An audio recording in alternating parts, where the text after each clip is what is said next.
I was offered $5,000 for a video. But this was when I was like 19. I was like, double it. And I'll walk outside and I'll give it to a homeless person. And they're like, no, you won't. And I was like, double it. And I was like pacing around my neighborhood for 3 hours convincing this guy, like on the phone, just double the money. I promise the video will go viral and I'll give it to a homeless person. I was like, $10,000 just looks better in a title. It'll get more views. I promise your app will do better. A lot of times people, oh boy, it's like they think their videos are better than they are, honestly.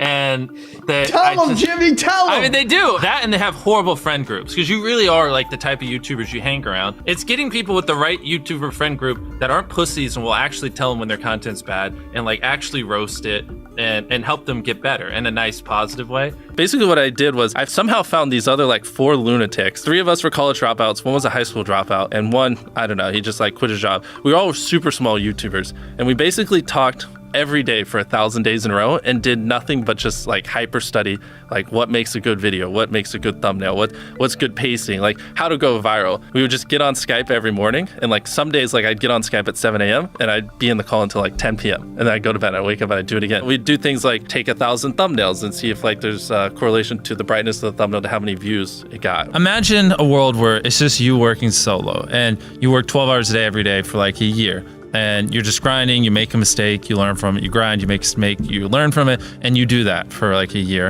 And then imagine a different world where you have 4 friends who are also equally grinding in something similar. Friend number 1 makes a mistake on Friday, he teaches the other 4 people. Friend number 2 makes a mistake the next week, teaches everyone. And then like you're all learning from each other's mistakes. You're all constantly studying 24/7 and downloading each other. Like after a year, you're like 2 years ahead of the guy who was just solo. Do you frequently go that far out of your way to capture the thumbnail? Yeah, I mean, of course, everyone should. If people don't click, they don't watch. So you want to give them something to click. Something a lot of people forget is like unsuggested on phones, thumbnails are really fucking small. So like people are editing thumbnails full blown on their computer. And when you shrink it down, you can't see. We try to all around be above the rest. Anyone can clickbait, but do you actually like deliver on it? We say we put 100 million Orbeez in the backyard, we put 100 million Orbeez in the backyard. Your title and thumbnail set expectations. Like what you're saying is like, I like bananas. And what you need is bananas are the best goddamn food on the planet. Like that's the type of opinion you need. Like you need something like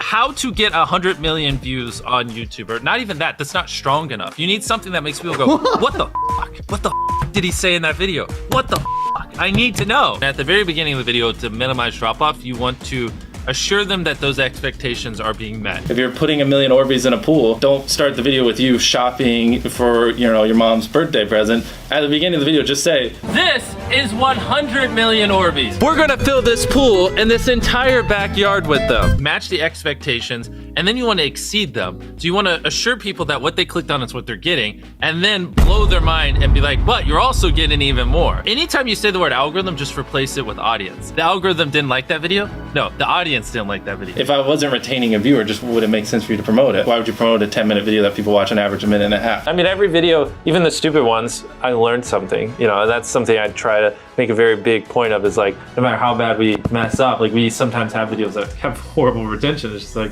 as long as you learn from it, it's not the end of the world. Every YouTuber says it. It's like, no one will ever be able to replicate my style. I gotta edit it. But newsflash, someone can. It's actually not as difficult as you think. It was good that I got a really strong foundation on how YouTube works and how the style of videos I wanted and everything before I scaled up the team, if that makes any sense. I just want to make sure that's clear, because I've seen people try to build the team without foundation and knowing how to do well. I know that if we film this video, it will do well, just because I've spent a decade of my life hyper obsessing over YouTube and I have a good pulse on it. But if you didn't have that, then you wouldn't know. Like, you wouldn't be able to spend $4 million on a Squid Game because you might lose $2 million and then you can't pay your people. But of course, yeah, if I didn't have these people, I couldn't do half the stuff I do. For the last like 8 or 9 years, like every dollar I've made, I just spent it the next month on content. And I just did that every single month, and it just kept getting bigger and bigger, and here we are. Since I was 13, there probably hasn't been a single hour that's gone by that I've been awake where I haven't thought about YouTube. Like, I'm just focused on making the best videos possible, period. I don't care about making money. I don't care about time. I don't care about anything. I just want to make the best videos on the planet. Literally all the algorithm does is reflect what the people want to a T.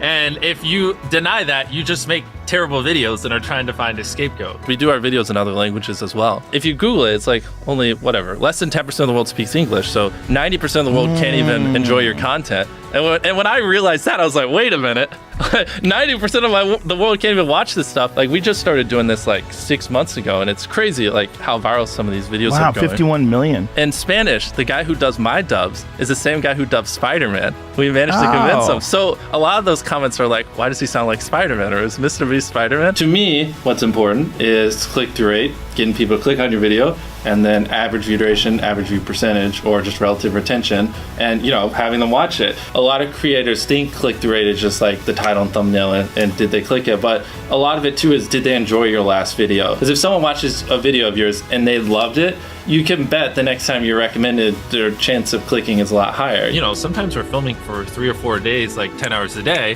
30, 40 hours of filming plus months of setup, whereas most creators probably film for a couple hours and set up for a day. Outside of just filming, we brainstorm video ideas, relentlessly, hours every day. By always doing all those things, it just distinctively sets it so far apart that it's basically, in my head, it's like, why would you not watch it? Viewers aren't stupid. They can tell when you half ASS, I don't know if I'm allowed to curse, a video, or if you really put in effort. And if they can tell you're putting in a lot of effort, they're gonna be more likely to click on future videos. And that snowballs. And because once you build that trust, they get to a point where it doesn't matter what you upload. They just know it's high effort and they just know it's great. And they're just conditioned just to watch because you have a good track record. And so with filming, it's just like trying to make sure we're doing everything we can, no matter how expensive it is, no matter how much time it takes, to make the best video possible. A lot of people, if they gave away 100 grand, they would make a huge deal about it. But sometimes we're just like, yeah, here's 100 grand. Thanks for watching, bye. Doing it that way makes it more fun and just more interesting. So I like to keep a little bit of it mysterious because I think that's what people enjoy. A lot of people aren't willing to put in 10 hours days because they don't like what they're doing. So it's finding what they enjoy, because it is like a long grind. You're doing the for years, not months. So if you don't enjoy it, then you're gonna burn out. I just had the blessing of finding what I loved at a young age. So because to get to this level, it takes, a decade. Most people don't find what they love till their young 20s. So they'd be where I'm at in their 30s. I just lucked out and found it when I was really young. Living your life chasing a nicer car and a bigger and bigger box to live in is kind of like a dumb way to go about life. I actually, funny enough, I lived in a super below average home. And I kind of learned why famous people don't live in below average homes, because someone broke in, stole everything I owned. So I had to get a little nicer house for security reasons. But before I was robbed, my place is a little duplex, $700 a month. You get a roommate, it's $360 split. People think just because you go for views means you can't have fun, but you can pull views and you can have fun, which is what we purposely try to do. If you're not doing something that's just inherently fun to you, you're just quit. Just give up. You gotta at least semi-enjoy what you're doing, or you're gonna quit long before it gets to the point where it brings in money or whatever else could be driving you. So find what you love, and then I would just hyper obsess. Make sure no one doing what you're doing is doing it better. Make sure the videos are as good as possible. You can be motivated by more than one thing. I'm motivated because I want to support my mom and my family. I'm motivated because I want to employ my friends and help them. I'm motivated because I want to help other people. I'm motivated because I want to be a YouTuber. I feel like that's another misconception. You can have lots of things that drive you. Absolutely. Yeah. Absolutely. So there's just tons of stuff that drive me.